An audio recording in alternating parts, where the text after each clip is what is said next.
Bonjour à tous. Alors, est-ce que vous m'entendez bien? Très bien, merci. D'accord. Alors, nous, l'expérience chez nous a été plutôt, enfin complètement différente puisque ça n'a pas été à notre initiative, mais on est venu plutôt nous rechercher. Alors, d'abord, je vous présente un petit peu l'entreprise. Donc, on est une entreprise, une résidence touristique avec auberge, des chambres, le spa. Donc, vous imaginez vraiment la diversité des métiers qu'on peut y retrouver.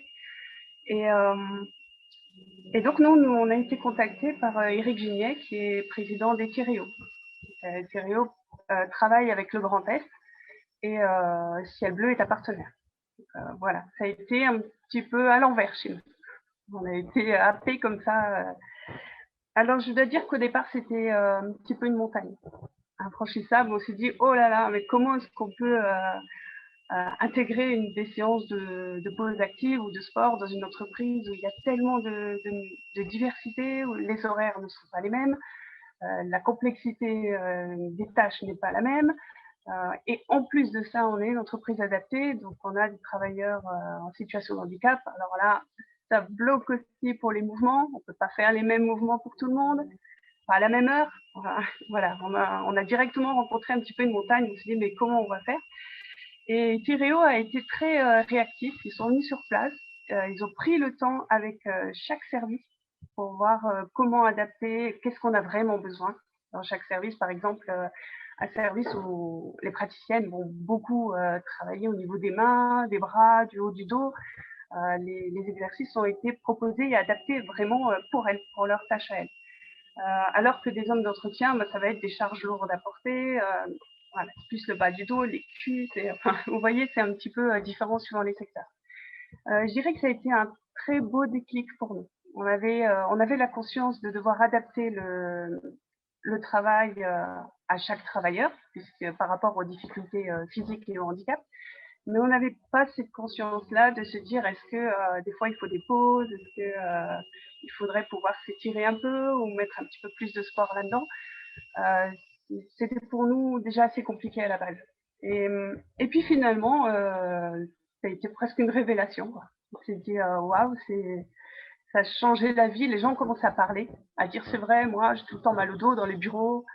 Ou bien les filles au ménage qui disaient mais nous on marche trop, on a tout le temps mal aux pieds, mal aux genoux. En fait, ça a libéré la discussion, l'échange. Et on a pu se rendre compte que c'était super important en fait de faire attention à la santé de chacun et à la motricité. Et alors on a fait des petits tests. Enfin, je me suis pas mal occupée des femmes de chambre et c'est vrai qu'elles me disaient j'ai mal aux pieds, je marche trop, les escaliers. Bon, on leur a mis des podomètres. Et là, on a été surpris de voir qu'elle faisait 20 à 23 km par jour. On n'avait pas pris cette conscience-là. Et sans le passage des Thériaux, jamais on aurait remarqué ce détail, hein, qui est quand même énorme. Et donc, on a réorganisé le travail. On leur a fait des séances d'échauffement inclus dans leurs tâches. Donc, pour répondre à la question qui est passée tout à l'heure, c'est dans le temps de travail. Elles arrivent le matin, elles prennent le temps, elles ont des exercices types qu'elles font en arrivant et qu'elles font aussi le soir avant de partir. Idem pour les hommes d'entretien, un peu tous les services, on leur a comme ça, même dans les bureaux, on leur a mis des fiches à toutes les heures, toutes les 2 heures, une pause, des étirements.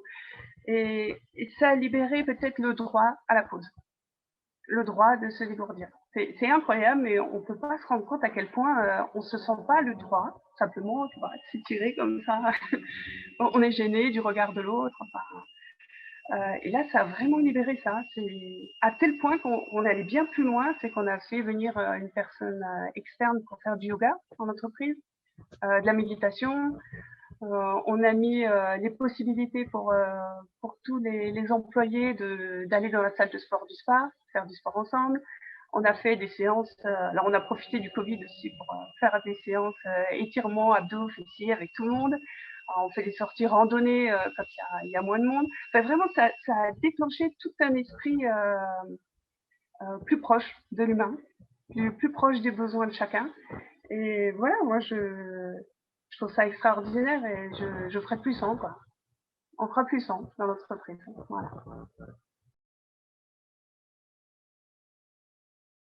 Question concernant du coup les bénéficiaires et finalement leurs proches aussi, peut-être leur famille, sur leur ressenti de toutes ces actions. Est-ce que vous avez eu des retours concrets, des choses que vous pourriez partager? Au niveau de nos employés? Oui. Je dirais que ça a changé la vie de plusieurs, puisque certains sont venus avec leurs conjoints faire des randonnées aussi, faire du sport aussi. Oui, oui, non, ça a libéré beaucoup de choses. Et puis, on a aussi pas mal de personnes qui se sont mises au sport. Avant, c'était pas du tout d'actualité. Il y a aussi, on a perdu la peur du regard de l'autre. Ouais. Maintenant, on a le droit. Oui, ça a libéré, ça a engendré énormément de démarches sportives.